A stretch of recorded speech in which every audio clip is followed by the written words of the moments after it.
तो hello everyone, कैसे हो आप सब। आज आप सभी के साथ इस वीडियो में ग्रुप टू सीए फाइनल में क्या एडिशन हुए हैं, क्या डिलीशंस हुए हैं, उसको शेयर करने जा रहा हूँ। तो फटाफट से इस वीडियो को लाइक कर दो, सब्सक्राइब कर दो। वीडियो के एंड में मेरी मेहनत देखने के बाद आपको लगेगा कि ज़रूर सब्सक्राइब तो कर देना चाहिए। तो फटाफट से मैं वीडियो स्टार्ट कर देता हूँ आपके लिए। तो आईडीटी में, सॉरी, डीटी में, डायरेक्ट टैक्स में क्या चेंजेस हैं मई 24 नवंबर 24 अटेम्प्ट के लिए। तो एडिशंस हुए हैं, ब्लैक मनी लॉ ऐड हुआ है डीटी में, और एक tax audit and ethical compliance add हुआ है। अब ये आप कहाँ से रेफ़र करोगे? आईसीए के मॉड्यूल उठाना, चैप्टर नंबर 19 और 20 वहाँ से रेफ़र कर लेना। अब डिलीट क्या हुआ है? जो बच्चे हमेशा छोड़ के जाते थे वही डिलीट भी कर दिया आईसीए ने। Salary, house property, liability, special cases, इन तीन चीज़ों को आईसीए ने डिलीट कर दिया है, हटा दिया है मई 24 नवंबर 24 अटेम्प्ट के लिए। But D T double A का जो क्वेश्चन आता है डबल टैक्स अवॉइडेंस एग्रीमेंट वाले चैप्टर में, उसमें आपको सैलरी का जो स्टैंडर्ड डिडक्शन है वो पता होना चाहिए। ऑल्दो आईसीए ने सैलरी चैप्टर डिलीट कर दिया, but D T double A के जो क्वेश्चन सॉल्व करते हो उसके लिए आपको सैलरी डिडक्शन पता होनी चाहिए। स्टैंडर्ड डिडक्शन क्या है, हाउस प्रॉपर्टी का डिडक्शन अंडर सेक्शन 24 पता होना चाहिए। तो इस चीज़ को ज़रूर से माइंड में ध्यान रखना। अब आपके अटेम्प्ट में कौन सा फाइनेंस एक्ट एप्लीकेबल है वो शेयर करने जा रहा हूँ। आईसीआई की पीडीएफ है, उसका लिंक भी मैं आपको डिस्क्रिप्शन में दे दूंगा। आपके ऊपर जो एप्लीकेबल अटेम्प्ट में मई 24 अटेम्प्ट के लिए फाइनेंस एक्ट 23 एप्लीकेबल है। सो आपका प्रीवियस ईयर हो गया 23-24 और असेसमेंट ईयर हो गया 24-25। ठीक है। अब आईडीटी की बात कर लेते हैं। आईडीटी में क्या ऐड हुआ है, क्या डिलीट हुआ है। सो आईडीटी में ऐड हुआ है ऑफेंसेस एंड पेनल्टीज। ये चैप्टर पहले भी था, अभी भी है। इसमें जो ऐड हुआ है एथिकल एस्पेक्ट्स अंडर जीएसटी, ये ऐड कर दिया इस चैप्टर में। और तो ये आप आईसी का मॉड्यूल उठाना, रेफर कर लेना चैप्टर नंबर 21, आराम से हो जाएगा। ऑफेंसेस पेनल्टीज पहले भी था, अभी भी है, बट एथिकल एस्पेक्ट्स वाला पार्ट ऐड करा आईसी ने। अब डिलीट क्या करा है? डिलीट करा है ड्यूटी ड्रॉबैक, कस्टम वाले पार्ट में से। आपको पता होगा आईडीटी में दो पार्ट्स हैं, एक तो जीएसटी वाला पार्ट है, एक कस्टम वाला पार्ट है। ऐड हुआ है किसमें? जीएसटी वाले पार्ट में। और डिलीट हुआ है कहाँ से? कस्टम वाले पार्ट से। अब जो सबसे बड़ी इशू चल रहा है आजकल आईबीएस का, उसके बारे में बात कर लेता हूँ। अभी आईसीए ने सिर्फ और सिर्फ 15 केस स्टडीज दे रखी है जो इस अटेम्प्ट के लिए, और अभी तक कोई भी स्पेसिफिक बुक अवेलेबल है नहीं जो आईसीए ने दिया मॉड्यूल। और लेकिन ये ओपन बुक एग्ज़ाम है आपका। ठीक है। एम्स जो क्वेश्चन फ्रेम कर रखे हैं आईसीए ने, जो मैंने केस स्टडीज पढ़ी, उसमें जो क्वेश्चन फ्रेम कर रखे हैं वो मिक्स क्वेश्चन है। उसमें एमसीक्यू भी पूछा गया है, डिस्क्रिप्टिव भी पूछा गया है। स्टैंडर्ड क्वेश्चन टाइप इस तरीके से है कि 5 एमसीक्यूज पूछ रहा है और 3 डिस्क्रिप्टिव क्वेश्चन है। थोड़े बहुत चेंजेस हैं अलग अलग केस स्टडीज में।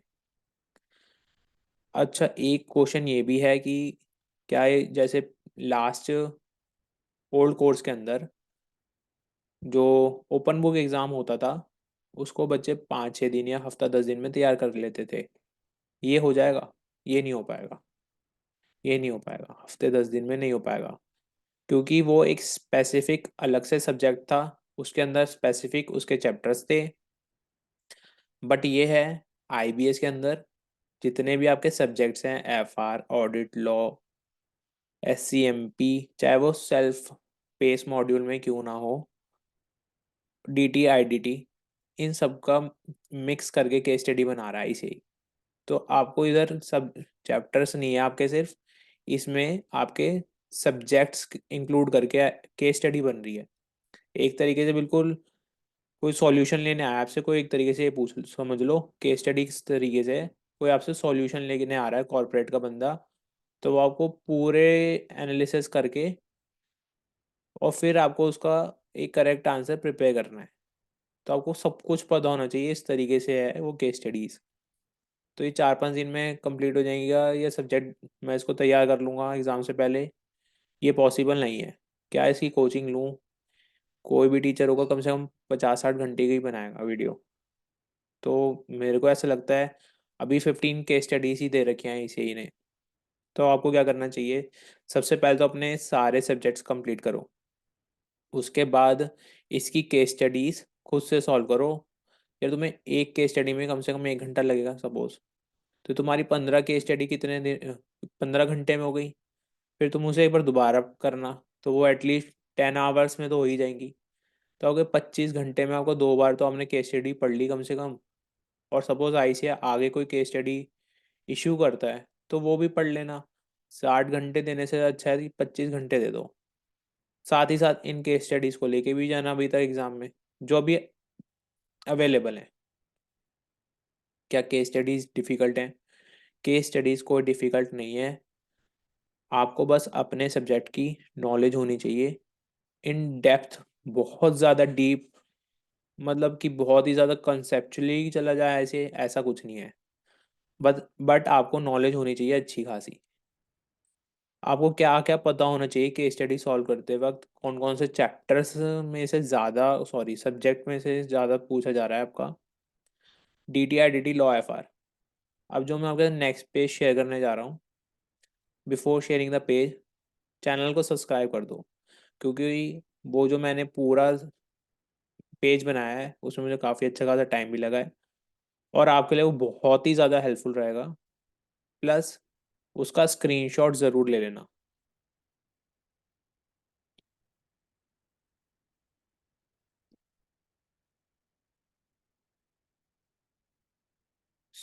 इसमें मैंने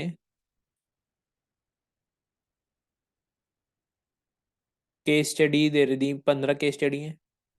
डीटी में से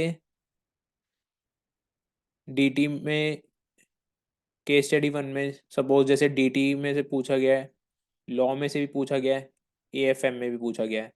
तो 3 सब्जेक्ट से पूछा गया आपका। अब ये नहीं है कि ICAI ने आपका एक केस स्टडी दिया आपको सिर्फ एक ही सब्जेक्ट में से, ऐसा कहीं पे भी नहीं देखा मैंने। डीटी में से आप देख लो 15 केस स्टडीज़ हैं, उसमें 13 में केस स्टडीज़ डीटी से पूछा गया है। 15 केस स्टडीज़ हैं तो IDT में 10 IDT से पूछा गया है। 10 केस स्टडीज़ में IDT से भी पूछा गया। लॉ में 12 केस स्टडीज़ में क्वेश्चंस हैं, मतलब उसके FR 7, ऑडिट 4, AFM 2, और SCMP का सिर्फ एक ही क्वेश्चन था एक ही केस स्टडी में। आपको क्या करना है, इसका स्क्रीनशॉट रख लो, बिकॉज थोड़ा सा आपको आइडिया मिल जाएगा कि कहाँ से आपको तैयारी करनी है। देखो, अगर आप IBS का पेपर दोगे तो DT IDT तो आपको करने ही है तैयार। साथ साथ आपको लॉ में भी ज़्यादा फोकस रखना पड़ेगा IBS के लिए, और FR में भी। तो आपको ये 4 सब्जेक्ट तो बहुत अच्छे से आने चाहिए IBS को सॉल्व करने से पहले। अगर आपको वीडियो पसंद आई है तो इस वीडियो को लाइक कर दो, सब्सक्राइब कर दो, अपने फ्रेंड्स के साथ भी ज़रूर शेयर कर देना।